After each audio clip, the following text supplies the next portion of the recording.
Halo teman-teman, pada kesempatan kali ini kita akan membahas mengenai asas-asas perjanjian. Dan perlu kita ketahui ada 5 asas di dalam suatu perjanjian itu sendiri. Yang pertama, kita akan membahas mengenai asas kebebasan berkontrak. Asas kebebasan berkontrak diatur di dalam pasal 1338 ayat 1 KUH. Semua perjanjian yang dibuat secara sah berlaku sebagai undang-undang bagi mereka yang membuatnya. Asas ini memberikan kebebasan yang seluas-luasnya kepada masyarakat untuk mengadakan perjanjian asal tidak bertentangan dengan undang-undang kepatutan dan ketertiban umum.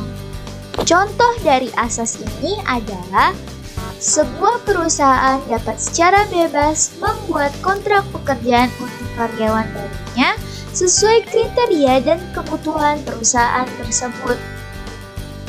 Yang kedua, kita akan membahas mengenai asas konsensualisme. Asas konsensualisme ini dapat kita temukan atau kita lihat di dalam pasal 1320 ayat 1 KUH. Pada pasal tersebut ditentukan bahwa salah satu syarat sah perjanjian adalah kata sepakat antara kedua belah pihak.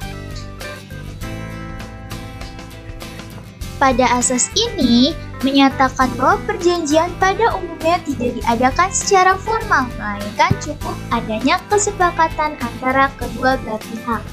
Contoh dari asas ini adalah perjanjian antara nasabah bank dengan pihak bank, di mana nasabah tersebut sudah sepakat dengan ketentuan bank, maka lahirlah suatu perjanjian. Yang ketiga, kita akan membahas mengenai asas kepastian hukum. Asas kepastian hukum ini sendiri biasa disebut dengan Pacta Sunt Servanda.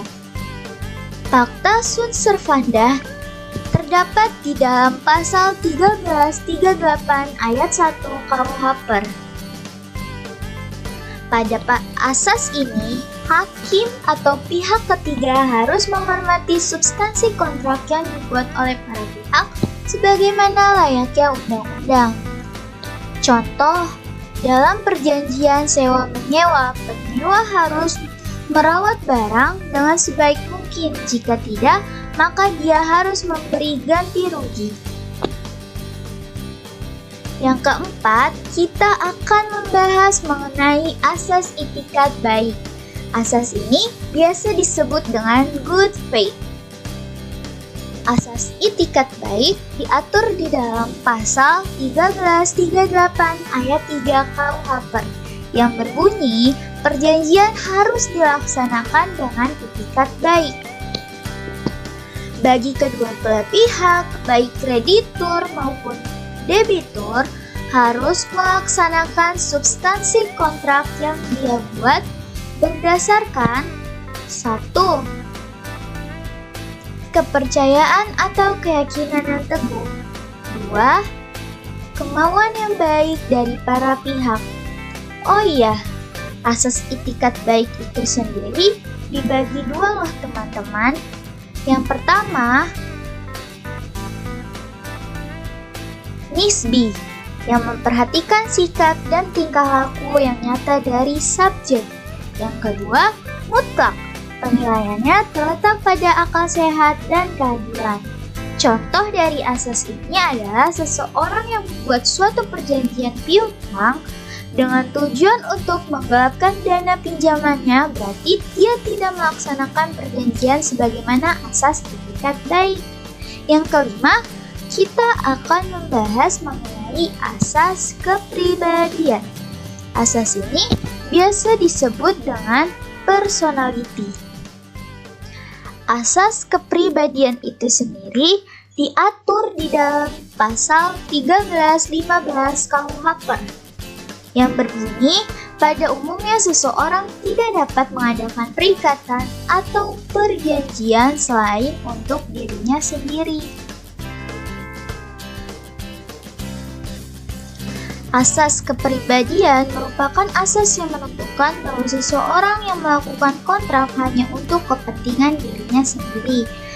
Pengecualian terhadap asas ini diatur di dalam pasal 13-17 KUHP yang berbunyi, dapat pula perjanjian diadakan untuk kepentingan pihak ketiga bila suatu perjanjian yang dibuat untuk diri sendiri atau suatu pemberian kepada orang lain mengandung suatu syarat semacam itu. Contoh dari asas personality adalah perjanjian outsourcing yang dimaknai ada dua pihak. Yang pertama, pihak perusahaan pengguna tenaga kerja atau user. Dan yang kedua, perusahaan penyedia tenaga kerja. Dari dua belah pihak tersebut mempunyai prestasi yang harus dilaksanakan. Jadi teman-teman, yang harus kita ingat ada 5 asas dalam suatu perjanjian. Pertama, asas kebebasan berkontrak. Kedua, asas konsensualisme. Yang ketiga, asas kepastian hukum. Yang keempat, asas itikat baik. Dan yang kelima, asas kepribadian atau personality. Oh iya teman-teman, kami dari kelompok 2 kelas F Hukum Perikatan dan inilah kelompok kami.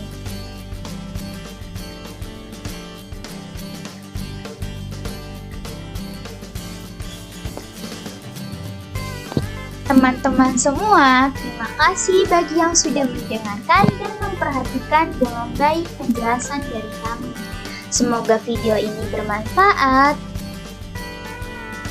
Dan kami ucapkan terima kasih dan sampai jumpa.